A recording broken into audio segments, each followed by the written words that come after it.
You got my back. I like it. I like it.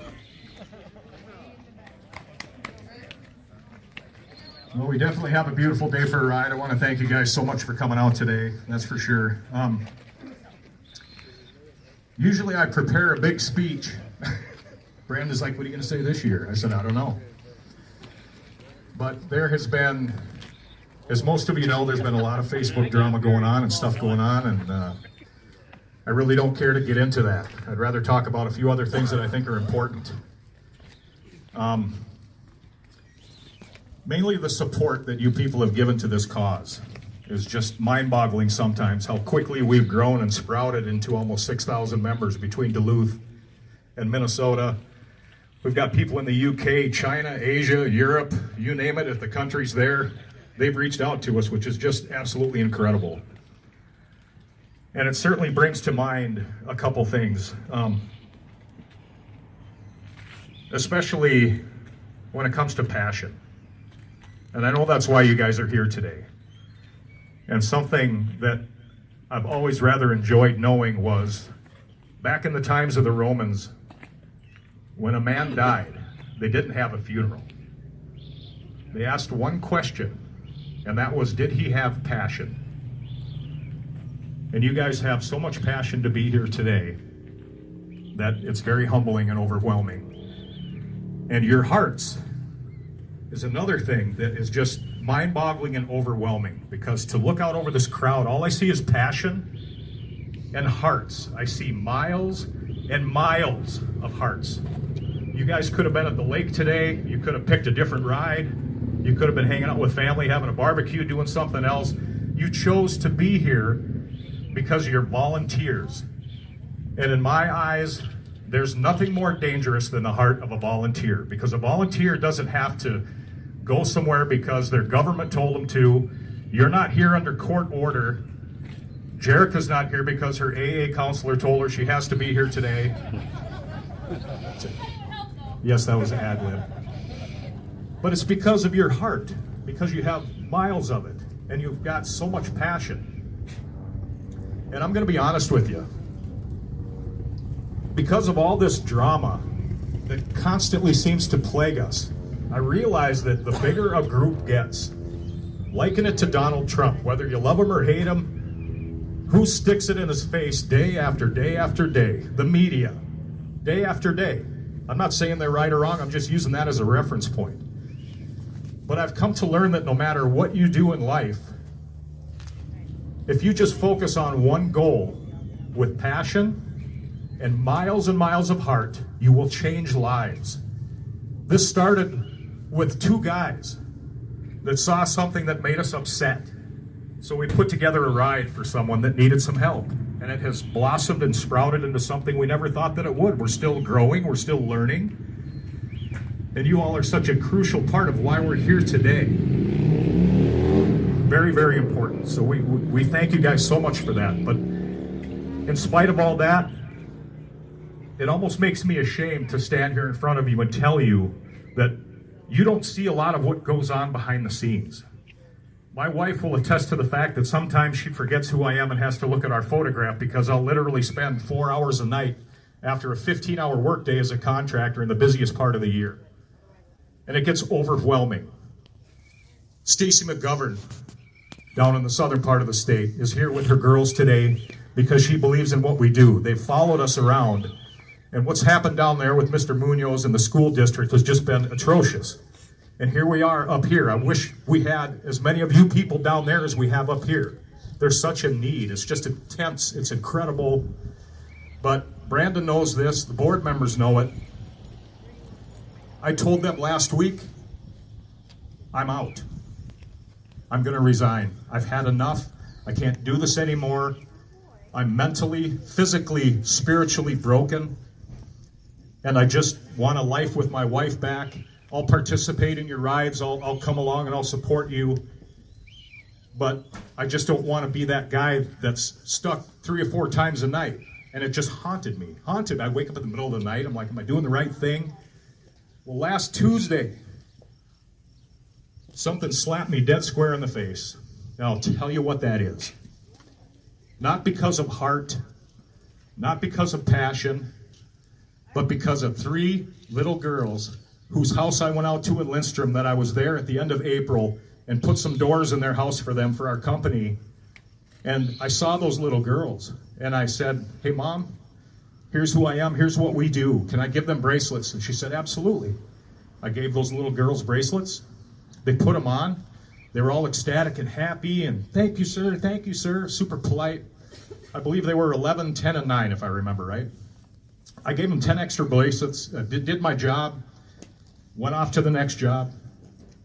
And last Tuesday or Wednesday, my last job of the day, I look at the paperwork. I dropped my son off in Forest Lake. I didn't need him. I said, I'll go install these doors. I pull up to the house, and I'm like, I've been here before. And I remembered the house. There was Dad there. I hadn't got to meet Dad before. He's out in the yard playing with the 3 girls. And he looked at me, and he goes, hey, my wife thought you did such a great job, and she was so proud of what you did with those girls and giving them the bracelets. We requested for you to come back and put the rest of our doors in. I'm like, why the hell would you do something like that? But it is what it is. So I finished the job. Just as I'm finishing up, it's about 5:15, Mom comes rolling up in her van. She gets out and she looks at me and she goes, hey, Greg, I remember you.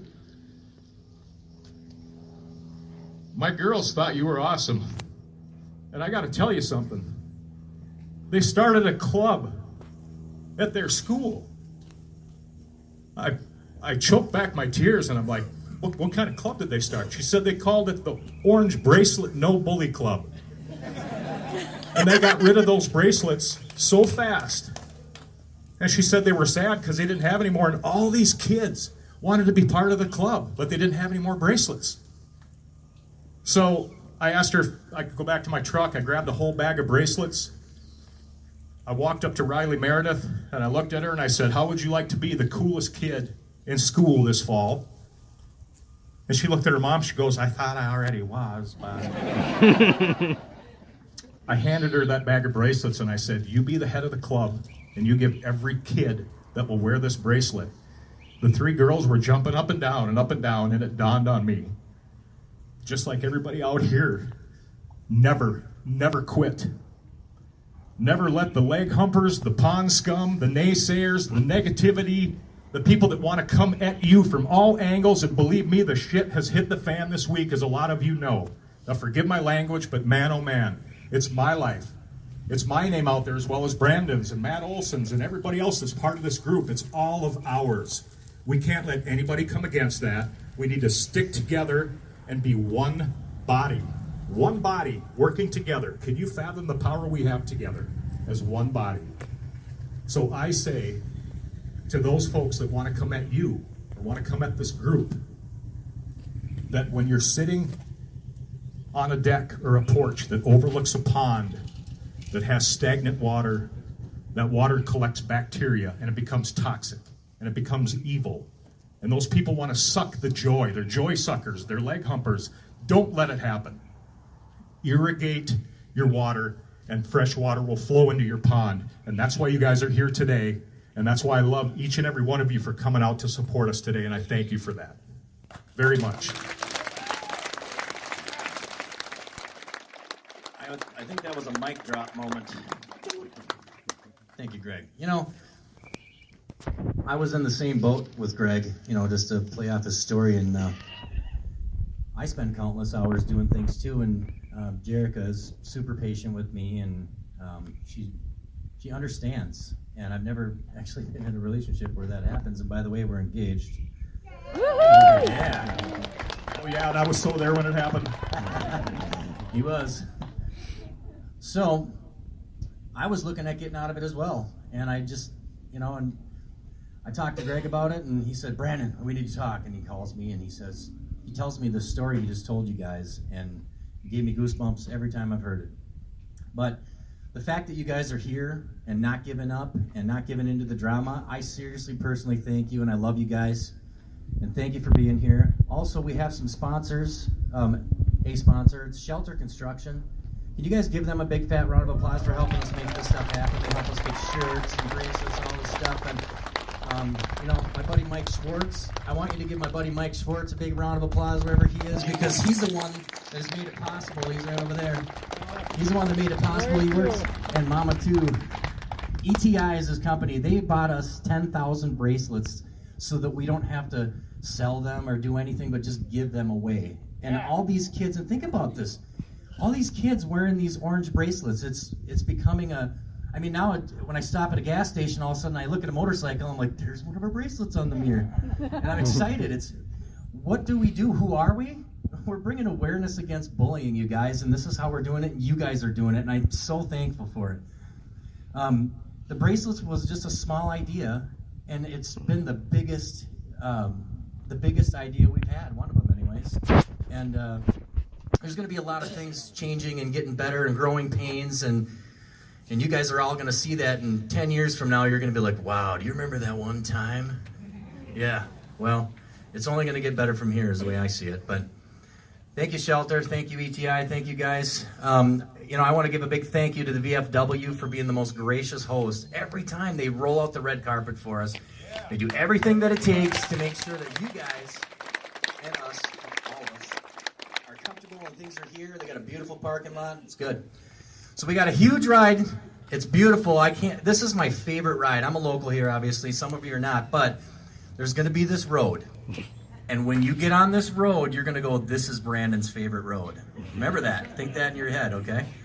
So I'm going to let you finish it off. Actually, since you brought up the bracelet thing, I just want to share. I was going to be done, but, she knows, right, honey? Cut him off right now. I just wanted to touch on your bracelet story, and I can't remember if I shared this with you. There's been so much coming at us so fast. I try to take on one person at a time as they come at us. We fall under attack a lot. People don't like to be a part of good things when they're in a toxic life. And that's really sad, but that doesn't stop us from doing what we're doing. But a gal came at me about 2 nights ago. It was like 11 o'clock at night. I was just wrapping up. And part of what she said to me was, I don't know what those bracelets are supposed to do anyway. It doesn't stop bullying. And I typed out to her as best I could the Riley Meredith story, because in my world, these bracelets, when you have an 11, a 9, and a whatever-year-old spreading the word at school, this is gold right here in my book. We'd love to have our own little baby bumper Rye. She is going to grace us with our national anthem. So, ladies and gentlemen, put your hands together for Miss Baby Bumper Rye.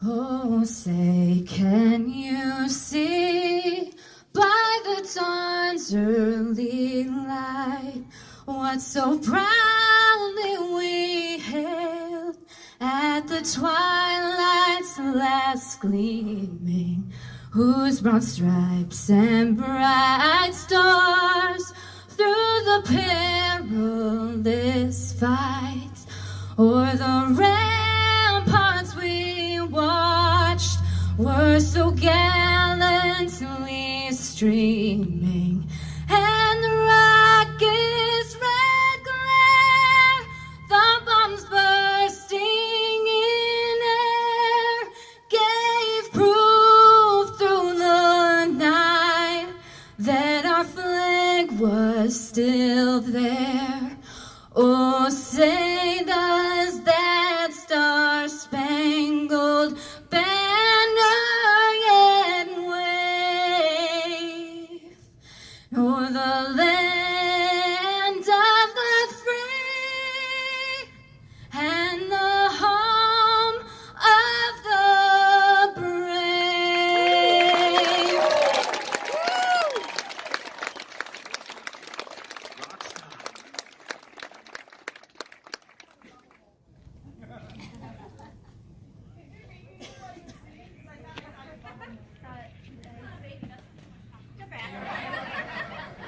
We're almost ready to take off, folks. I wanted to point out one thing to you guys of what a difference sometimes you don't even see that this movement makes. There's a young girl in the crowd who hit me up late last summer. Actually, her mom reached out to me and said, is it okay if my daughter reaches out to you? She's super into what you guys are doing, and she was wondering if she could have some bracelets or anything she can have to get to get started and get things going. So in the middle of when we were trying to sell my wife's house in Isani, Mackenzie and her mom came rolling up and gave her a bunch of bracelets and some other things. And this little girl, I think you're going to love her because she just did this all on her own. So please, Mackenzie, come on up here and just tell us quick what you started and why you wanted to start it. Hi everyone, thank you for having me out today. I'm like super hyped. Like I've been telling Greg all week. I've been texting him at midnight. I'm like, I'm so ready for this. Like can't wait. I'm Mackenzie Odell and I'm a student at the St. Francis High School. When I was younger, I kept getting bullied, and so did my brother. We were bullied for our looks, the activities we were in, how smart we were, who our parents were, who our friends were. And eventually, I got to the point where I was just fed up with it. This last summer, I went through a concussion, a very severe one, and I was getting bullied for it. I was also the youngest drum major at my high school, and I was getting bullied because I was too young, wasn't experienced enough. And I told my mom, I'm like, I've had it. I need to do something. I need to go talk to the school. So I talked to the school and I said, I need to start this program. I'm like, there's no way that we just need this program in our school. And I actually had no idea about Sid's Angels until my mom brought it up to me. And I'm like, this is a great person group that I need to talk to.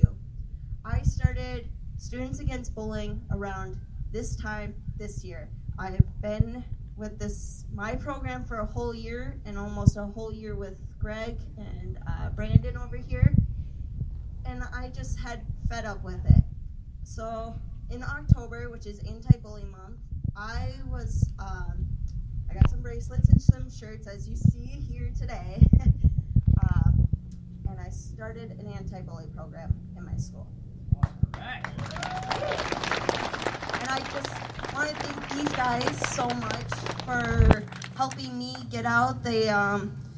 I was going to the elementary schools and talking to the kids, and Greg offered to have people walk me in, but sadly that the school had to cancel and push it back. And I know some of you guys couldn't be there, but I knew some of you guys would be there, and I know you guys were here in heart and spirit, and I thank you guys. You guys definitely changed my brother's life, my life, some of my friends' lives, and kids just like me, Sydney, Riley, Jasmine, everyone. Thank you. Awesome. Thanks, Mackenzie. Before I invite Missy to come up here and bless us with a prayer, before we start our journey, I'm going to take my glasses off so I can have eye contact with every one of you people. There's two people today that really wanted to be here. Josie Leonards and Stephanie Johnson wanted to be here so bad today, but they're dead. They're dead. Stephanie took her own life in a bathroom stall in Malacca. Can you fathom? Can you absolutely fathom that? So not to take the wind out of your sail, but I want that to piss you off and put some fire in your belly. That's why we're here today. So let's ride for those young girls today, those young boys, anyone that's been bullied, that's committed suicide because they didn't know where to go. Let's ride for them today. Missy, my dear, come on up here. We're going to have Missy bless us with a prayer.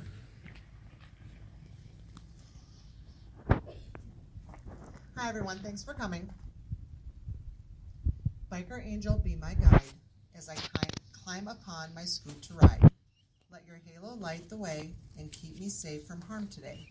Let your wings provide me wind and air and send it coursing through my hair. Find me a peaceful sunny place and let it shine upon my face. Keep the clouds and rain at bay and keep me dry throughout the day. Watch over my brothers who ride with me. Keep them safe and close to thee. Keep my wheels upon the ground so I'll return here safe and sound.